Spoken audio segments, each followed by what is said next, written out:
ಜ್ಞಾನದ ಹಾದಿಗೆ ಪ್ರೇರಣೆಯ ಬೆಳಕು ಚಾನೆಲ್ ಸಬ್ಸ್ಕ್ರೈಬ್ ಮಾಡಿ ಹಾಗೂ ಬೆಲ್ ಐಕಾನ್ ಪ್ರೆಸ್ ಮಾಡಿ ನಮ್ಮ ಮುಂದಿನ ವಿಡಿಯೋಗಳಿಗಾಗಿ. ಬೆಳಕಿನ ಹೊಂಗಿರಣದಲ್ಲಿ ಇಂದು ಹೊಳೆಯುತ್ತಿರುವ ನಕ್ಷತ್ರ ತುಳುನಾಡಿನ ಹೆಮ್ಮೆಯ ನೆಲದಲ್ಲಿ ಜ್ಞಾನದ ಕಿರಣಗಳನ್ನು ಅರುಣೋದಯದಿಂದ ಪಸರಿಸುತ್ತಿರುವ ಜ್ಞಾನನಿಧಿ ಉಪನ್ಯಾಸಕರಾಗಿ ಸೇವೆ ಸಲ್ಲಿಸುತ್ತಿರುವ ಯುವ ವಾಗ್ಮಿ ಅರುಣ್ ಉಳ್ಳಾಲ್. ಹರಿದುಪೋಯಿನ ಕಷ್ಟದ ದಿನಕ್ಲೇನು ಇತ್ಯದ ಭವಿತ್ಯವೇಗ ಪರಿಚಯ ಮಲ್ತು ಕೊರ್ಪನ ಉದ್ದೇಶ ದೀವಡೆ ಹೊರತು ಆ ಮುಖೇನ ಮಾತ ಸೇರ್ದು ಗೌಜಿ ಗಮ್ಮತ್ತು ಗಡ್ದು ಮಿನದ ನಡು ನಲ್ತದು ದಾಲ ಪ್ರಯೋಜನ ಇಚ್ಚಿ ಅವು ಗತಕಾಲದ ಸ್ಮರಣೆ. ಅರುಣ್ ಉಳ್ಳಾಲ್ ಅನ್ನೋ ಹೆಸರು ಅದೆಷ್ಟೋ ಜನರಿಗೆ ಚಿರಪರಿಚಿತ. ಶ್ರೀಯುತ ನಾಗೇಶ್ ತೊಕ್ಕೊಟ್ಟು ಮತ್ತು ಶ್ರೀಮತಿ ದಿವ್ಯಾ ನಾಗೇಶ್ ದಂಪತಿಗಳ ಹಿರಿಯ ಪುತ್ರರಾಗಿರುವ ಅರುಣ್ ಉಳ್ಳಾಲ್ ವೃತ್ತಿಯಲ್ಲಿ ಶಿಕ್ಷಕರಾಗಿದ್ದರು. ತುಳುನಾಡಿನಲ್ಲಿ ತಮ್ಮ ಸಾಧನೆಯನ್ನು ಬಾನೆತ್ತರಕ್ಕೆ ಏರಿಸಿದಂತಹ ಗೌರವಾನ್ವಿತ ವ್ಯಕ್ತಿ. ತೊಕ್ಕೊಟ್ಟು ಪೆರ್ಮನೂರಿನ ಸಂತ ಸೆಬೆಸ್ಟಿಯನ್ ಸಮೂಹ ಸಂಸ್ಥೆಗಳಲ್ಲಿ ಪದವಿ ಪೂರ್ವ ಶಿಕ್ಷಣ ಮುಗಿಸಿ ಮಂಗಳೂರಿನ ಸಂತ ಅಲೋಷಿಯಸ್ ಕಾಲೇಜಿನಲ್ಲಿ ಬಿಎ ಪದವಿ, ಮಂಗಳೂರು ವಿಶ್ವವಿದ್ಯಾಲಯದಿಂದ ಪ್ರಥಮ ಶ್ರೇಣಿಯೊಂದಿಗೆ ಎಂಎ ಪದವಿ, ಬಳ್ಳಾರಿಯ ಹಂಪಿ ವಿಶ್ವವಿದ್ಯಾನಿಲಯದಿಂದ ಪ್ರಥಮ ಶ್ರೇಣಿಯೊಂದಿಗೆ ಉನ್ನತ ಎಂಫಿಲ್ ಪದವಿ, ದೆಹಲಿಯ ಯುಜಿಸಿಯಿಂದ ರಾಷ್ಟ್ರ ಮಾನ್ಯತೆಯ ನೆಟ್ ಪದವಿಯನ್ನ ಪಡೆದವರು. ಅರುಣ್ ಉಳ್ಳಾಲ್ ತನ್ನ ತಂದೆ ತಾಯಿಯ ಆಶೀರ್ವಾದ, ಮಾರ್ಗದರ್ಶನದಿಂದಲೇ ಬೆಳೆದಂತಹ ಪ್ರತಿಭಾನ್ವಿತ ಸಾಧಕ. ಹೌದು, ತಾನು ವೃತ್ತಿಯಲ್ಲಿ ಶಿಕ್ಷಕನಾಗೋ ಕನಸನ್ನ ಕಂಡವರು. ಜೀವನದಲ್ಲಿ ಏನಾದರೂ ಸಾಧಿಸಬೇಕೆಂಬ ಛಲವನ್ನ ಹಿಡಿದು ಪುಣ್ಯಭೂಮಿ ತುಳುನಾಡಿಗೆ ಏನಾದರೂ ಕೊಡುಗೆ ಕೊಡಬೇಕೆಂಬ ತೀರ್ಮಾನವನ್ನ ಕೈಗೊಂಡರು. ತುಳುನಾಡಿನಲ್ಲಿ ಅದೆಷ್ಟೋ ಜನರಿಗೆ ಗೊತ್ತಿಲ್ಲದ ವಿಚಾರಗಳನ್ನು ಅರುಣ್ ಉಳ್ಳಾಲ್ ಇವರು ದಿನವಿಡೀ ಅಧ್ಯಯನ ಮಾಡುತ್ತಾ, ಬಣ್ಣಿಸಲಾಗದ ಪ್ರಶ್ನೆಗಳಿಗೆ ಉತ್ತರ ಹುಡುಕುತ್ತಾ ಧಾರ್ಮಿಕ, ಸಾಂಸ್ಕೃತಿಕ, ಸಾಹಿತ್ಯ, ಕಲೆ, ಭಜನೆ, ಜಾನಪದ, ಸಂಗೀತ, ಸಾಂಪ್ರದಾಯಿಕ, ಸಂಶೋಧನೆ, ಟಿವಿ ಮಾಧ್ಯಮ, ನಿರೂಪಣೆ, ಸಂಘಟನೆ ಹೀಗೆ ಎಲ್ಲ ಕ್ಷೇತ್ರದ ಮಾಹಿತಿಗಳನ್ನ ಕಲೆ ಹಾಕಿಕೊಂಡು ತಮ್ಮಲ್ಲಿರುವಂತಹ ಜ್ಞಾನದ ವಿಚಾರವನ್ನು ಜನರಿಗೆ ತಲುಪಿಸುವಲ್ಲಿ ಯಶಸ್ವಿಯಾದರು. ಅದೆಷ್ಟೋ ವೇದಿಕೆಯಲ್ಲಿ ಅರುಣ್ ಉಳ್ಳಾಲ್ ಅವರು ಮಾತನಾಡುತ್ತಾರೆ ಎಂದಾದರೆ ಸುತ್ತಲೂ ಮೌನದ ವಾತಾವರಣ. ಆ ಮೌನದ ಸಂಕೇತವಿಷ್ಟೇ, ತಾನು ಮಾತನಾಡುವಂತಹ ಪ್ರತಿಯೊಂದು ವಿಚಾರವೂ ಅರ್ಥಗರ್ಭಿತ ಮಾತು. ಅದರಲ್ಲೂ ಅವರ ತುಳು ಭಾಷಣವನ್ನು ಕೇಳುವುದೆಂದರೆ ಎಂಥವರಿಗೂ ಮೈ ರೋಮಾಂಚನವಾಗದೇ ಇರದು. ಇಷ್ಟು ಮಕ್ಕಳಿಗೆ ಭಜನಾ ಸಂಕೀರ್ತನೆಯ ಗುರುವಾಗಿ ಧಾರ್ಮಿಕತೆಯನ್ನ ಮಕ್ಕಳಿಗೆ ಎಳವೆಯಲ್ಲಿ ಮೈಗೂಡಿಸಲು ಶ್ರಮಿಸುತ್ತಿದ್ದಾರೆ. ಸಾಹಿತ್ಯ ಕ್ಷೇತ್ರದಲ್ಲಿ ಅಪಾರ ಸಾಧನೆ ಮಾಡಿರುವಂತಹ ಕೀರ್ತಿ ಅರುಣ್ ಅವರಿಗೆ ಸಲ್ಲಲೇಬೇಕು. ಅದು ಸಾಧ್ಯವಾಗಿದ್ದು ಅವರ ನೆಚ್ಚಿನ ಗುರುಗಳ ಆಶೀರ್ವಾದದಿಂದ ಹಾಗೂ ಅವರು ಸೇರಿಕೊಂಡಂತಹ ಸಂಸ್ಥೆಯಿಂದ. ನಮ್ಮ ನಾಡು ಕಂಡ ಮೇರು ಸಾಹಿತಿ ಡಾಕ್ಟರ್ ಅಮೃತ ಸೋಮೇಶ್ವರ್ ಅವರ ಅಚ್ಚುಮೆಚ್ಚಿನ ಶಿಷ್ಯರಾಗಿರುವ ಇವರು ಪದ್ಮಶ್ರೀ, ಪದ್ಮಭೂಷಣ, ಡಾಕ್ಟರ್ ಜೇಸುದಾಸ್ ಬಳಗದ ಗಾನ ವಿದ್ವಾನ್ ಶ್ರೀ ವೆಂಕಟಕೃಷ್ಣ ಭಟ್ ರವರ ಕರ್ನಾಟಕ ಶಾಸ್ತ್ರೀಯ ಸಂಗೀತದ ವಿದ್ಯಾರ್ಥಿ. ಸಾಹಿತ್ಯ ಕ್ಷೇತ್ರದಲ್ಲಿ ಕನ್ನಡ, ತುಳು ಅಲ್ಲದೆ ಮಲಯಾಳಂ ಭಾಷೆಯಲ್ಲೂ ಪ್ರವೀಣರಾಗಿ ಬರೆಯುವ ಇವರು ತನ್ನ ಹಸ್ತವನ್ನು ಭಕ್ತಿಗೀತೆ, ಭಾವಗೀತೆಗೆ ಪರಿಕಲ್ಪಿಸಿದ್ದು ವಿಶೇಷವೇ ಸರಿ. ಇವರು ಬರೆದಂತಹ ಪ್ರಥಮ ಕವನ ಸಂಕಲನ ಅರುಣೋದಯ. ನಂತರ ಭರತನಾಟ್ಯ ರೂಪಕವನ್ನ ಬರೆಯಲು ಪ್ರಾರಂಭಿಸಿದ್ರು. ಪ್ರಾರಂಭದ ರೂಪಕ ಬತ್ತವತಾರರು. ಈ ತುಳು ಭರತನಾಟ್ಯ ರೂಪಕ 100ಕ್ಕಿಂತ ಹೆಚ್ಚು ಪ್ರದರ್ಶನ ಪಡೆದಿರೋದು ನಿಜಕ್ಕೂ ಶ್ಲಾಘನೀಯ ವಿಚಾರ.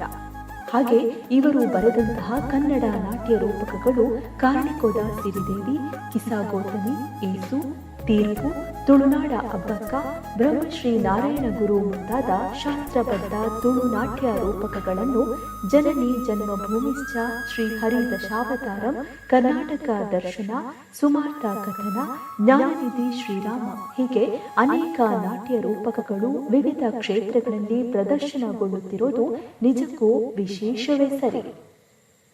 ಇಲ್ಲಿ ನಾವು ಆಲೋಚಿಸಬೇಕಾದುದು ಇಷ್ಟೇ, ಇಷ್ಟೊಂದು ನಾಟ್ಯ ರೂಪಕಗಳನ್ನು ಅರುಣ್ ಅವರು ರಚಿಸುತ್ತಾರೆ ಎಂದಾದರೆ ಅವರ ಜ್ಞಾನದ ಅರಿವು ಎಷ್ಟಿರಬೇಕೆಂದು. ನಾಟಕವೆಂದರೆ ಒಂದು ಕಥೆಯನ್ನು ಅಳಿಸುವಂತಹ ದೃಶ್ಯ ಎಂದು ಕರೆಯುತ್ತಾರೆ. ತನ್ನ ಮನದಲ್ಲಿ ಮೂಡಿದಂತಹ ಚಿತ್ರಣಗಳನ್ನು ಇಟ್ಟುಕೊಂಡು ಅನೇಕ ನಾಟಕಗಳನ್ನು ಬರೆದಿರುತ್ತಾರೆ. ಪ್ರಮುಖ ನಾಟಕಗಳು ಆಗಿರುವಂತಹ ವೀರರಾಣಿ ಅಬ್ಬಕ್ಕ, ಮರೆಯಬಾರದ ಸತ್ಯ, ಸುರಕ್ಷಾ ಪೆಟ್ಟಿಗೆ, ಮಳೆಗಾಗಿ, ಕನಸಿನ ಭಾರತ, ಹೀಗೆ ಸಾಕಷ್ಟು ನಾಟಕಗಳಿವೆ. ತುಳು ಕನ್ನಡ ಆಲ್ಬಮ್ ಗೀತೆಗಳಿಗೆ ಸಾಹಿತ್ಯ ರಚಿಸಿರುವ ಇವರು ದಿವ್ಯ ಚೇತನ ಸಾಯಿ, ನಾಮಗೊಂಚಿಲ್, ಉಳ್ಳಾಲ ಶ್ರೀ ಚೀರುಂಬ ಭಗವತಿ, ದೀಪಾಂಜಲಿ ಅವರು ರಚಿಸಿದ ಪ್ರಮುಖ ಹಾಡುಗಳಾಗಿದೆ. ತನ್ನ ಸಂಶೋಧನಾ ವಿಚಾರದಲ್ಲೂ ಅಷ್ಟೇ ಅಂತಾರಾಷ್ಟ್ರೀಯ ಮಟ್ಟಕ್ಕೆ ಹೋಗಿರುವಂತಹ ಹೆಗ್ಗಳಿಕೆಯನ್ನ ಪಡೆದಿರುತ್ತಾರೆ. ಒಂದು ವ್ಯಕ್ತಿತ್ವದಲ್ಲಿ ಇಷ್ಟೊಂದು ಸಾಧನೆಯ ಅಂಶಗಳಿರುವುದನ್ನ ಕಂಡಾಗ ಆಶ್ಚರ್ಯ ಪಡುವುದಂತೂ ಸತ್ಯ. ಇವರೇ ರಚಿಸಿದ ಪ್ರಾರ್ಥನಾ ಗೀತೆಯನ್ನು ಜಿಲ್ಲೆಯ ಅನೇಕ ಶಾಲಾ ಕಾಲೇಜುಗಳಲ್ಲಿ ಪ್ರತಿನಿತ್ಯ ಹಾಡುತ್ತಿದ್ದಾರೆ ಎಂದರೆ ಅವರ ಸಾಹಿತ್ಯದ ಶಕ್ತಿ ನಿಜಕ್ಕೂ ಅಪಾರವೇ. ಹಲವು ವೇದಿಕೆಯಲ್ಲಿ ಧಾರ್ಮಿಕ ಉಪನ್ಯಾಸ ನೀಡುವ ಇವರ ಮಾತುಗಳು ಸಾಮಾಜಿಕ ಜಾಲತಾಣಗಳಲ್ಲಿ ಕೂಡ ಹೆಸರನ್ನ ಪಡೆದಿರುವಂತಹ ಹಿರಿಮೆ ಇದೆ. ರಾಜ್ಯ ರಾಷ್ಟ್ರ ಮಟ್ಟದ ವೇದಿಕೆಯಲ್ಲಿ ಉಪನ್ಯಾಸ ನೀಡುವ ಅರುಣ್ ಉಳ್ಳಾಲ್ ಅವರು ಇಲ್ಲಿಯವರೆಗೆ 1000ಕ್ಕಿಂತಲೂ ಹೆಚ್ಚು ವೇದಿಕೆಯಲ್ಲಿ ಸ್ಫೂರ್ತಿಯ ಮಾತುಗಳನ್ನು ಪಸರಿಸಿದ್ದಾರೆ ಎಂಬುದು ನಿಜಕ್ಕೂ ಹೆಮ್ಮೆಯ ವಿಚಾರ.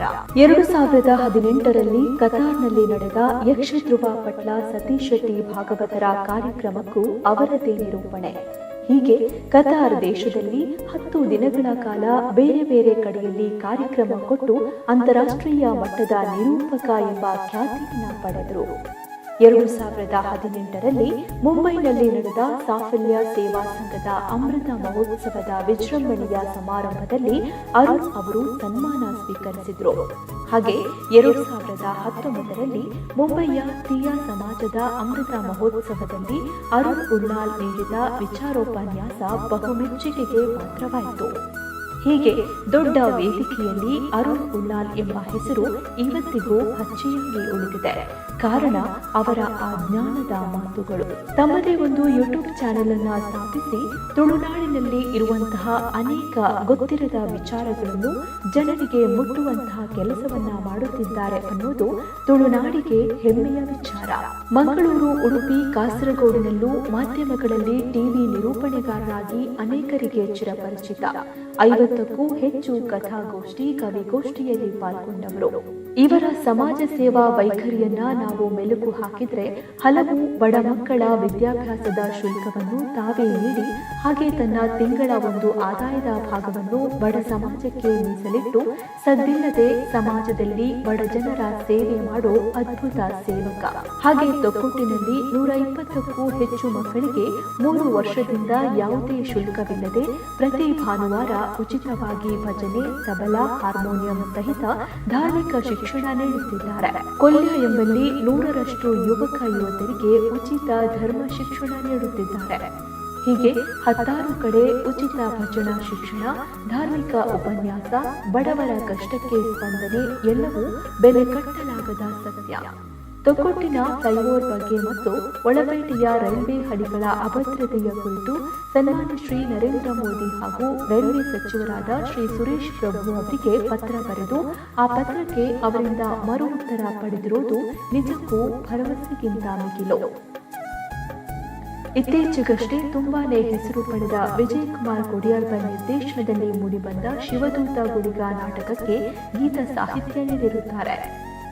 ಭಗವತಿ ಆರಾಧನೆ, ಸಾಂಸ್ಕೃತಿಕ ಅಧ್ಯಯನ ಎಂಬ ವಿಷಯದಲ್ಲಿ ಅತ್ಯುನ್ನತ ಡಾಕ್ಟರೇಟ್ ಪದವಿಗಾಗಿ PhD ಅಧ್ಯಯನ ನಡೆಸುತ್ತಿದ್ದಾರೆ.